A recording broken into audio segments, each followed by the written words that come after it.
Hello there, and welcome to the confessional. OP destroys his marriage by befriending the wrong person. I don't know if this goes here or not, but I made a friend at the gym. Let's call him David. David and I got on well, and the friendship started to translate outside of just being gym buddies. We regularly hung out after work or after the gym, and it was nice having a friend I could spend time with. Almost 3 weeks ago, I invited David to my house to have dinner with my wife and me. She and I cooked dinner. At some point, her sister-in-law called asking if her 3-year-old son left his alligator socks at our house as he refused to breathe until he got them back, and he did leave them at ours. So my wife decided to drop them off. While my wife was away, David arrived. All was going well until my wife got back home and saw David. She just suddenly started screaming, and I mean, she was letting out some blood-curdling screams. She was just shouting for David to get out and waving a knife around. David left, and I tried to ask her what happened, but she honestly couldn't talk as it seemed like she was having a stroke or a heart attack. So I called for an ambulance, and she was admitted to the hospital for a severe panic attack. She was hospitalized for 3 days, and she did not speak the entire time to literally anyone. On her release date, she just left, and no one would tell me where she was. I've called everyone we know, and no one will speak to me or tell me where she is. Then finally, her sister texted me a long text full of expletives, but it explained what I had done wrong. David was the man who took her hostage for 9 days when she was 12, and then stalked her for 7 years until he went to prison for another crime. David was never punished for R-word her or for holding her hostage. I mean, my jaw fell to the ground. I knew all about this as she had told me about it from the beginning. I just don't know how I didn't recognize him. I don't know how to fix this. She just refuses to see or speak to me, and I don't even know where she is now. Yes, I called the police, but according to them, he hasn't committed a crime. I invited him into our home, and it's not illegal to give someone a fake name or to befriend them. Yes, I've seen pictures of him.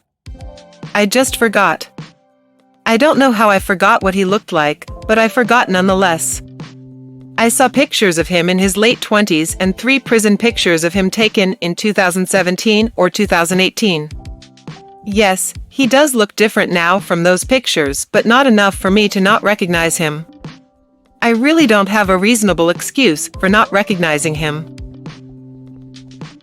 It is clear that David had planned this.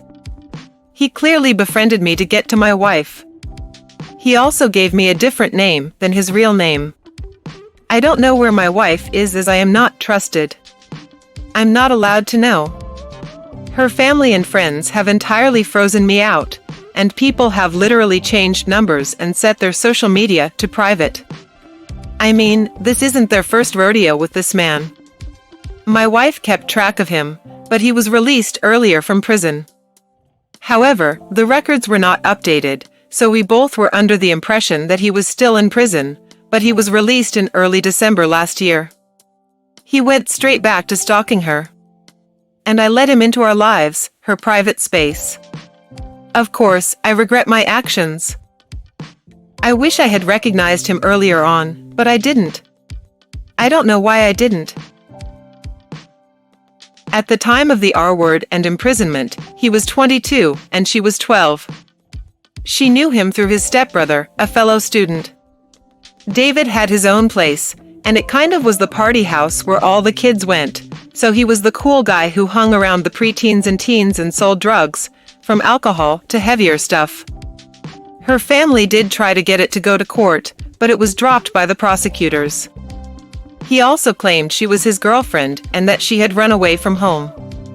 It was also known that she had a crush on him then, and his lawyers twisted it up to fit his claim of her being his secret girlfriend. It was a combination of slut-shaming due to her having had a crush on him and having visited his home on her own accord. Lack of physical evidence. Her inability to speak on the stand as she was too traumatized, and her vulnerable home life.